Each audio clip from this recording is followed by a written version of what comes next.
What do you guys think about this? Joe Biden pardoning his entire family. This just happened this morning. Preemptively, by the way. I don't think these people have been charged with any crimes, but they will receive a full and unconditional pardon for any nonviolent offenses against the United States which they may have committed or taken part in the period from January 1st, 2014 through the date of this pardon. Caitlin Collins of CNN tweeted this, quote, with literal minutes left in his presidency, Biden just pardoned his brothers, James and Frank, along with his sister Valerie, along with their spouses. An unprecedented and extraordinary move. Now, depending on your politics, you might be happy about this, you might be upset about this, but here's one thing that I will point out to you.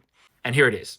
Ruling for the majority in the 1915 case, Burdick versus the United States, Supreme Court Justice Joseph McKenna ruled that a pardon, quote, carries an imputation of guilt, an acceptance, a confession of it. Meaning that if you've accepted a pardon, there's a kind of implication that you might be guilty of something. Interestingly, Gerald Ford, when he pardoned President Richard Nixon, he, I guess, carried a wallet, a portion of the text that I just read you from the Burdick decision, which stated that a pardon carries an imputation of guilt and that acceptance carries a confession of guilt, right? Why would you need a pardon if you've done nothing wrong? Trump, for the record, also issued a flurry of last-minute pardons to all kinds of different people, including, here it says, his chief strategist and longtime ally, Steve Bannon. Definitely super shady as well. I'll leave you with what Biden had to say at the time. President Trump is reportedly considering a wave of preemptive pardons for his adult children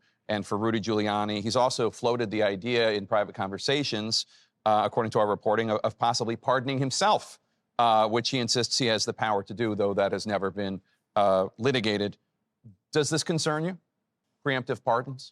Well, it concerns me in terms of what kind of precedent it sets and how the rest of the world looks at us as a nation of laws and justice. Now, in terms of the pardons, you're not going to see in our administration that kind of approach to pardons.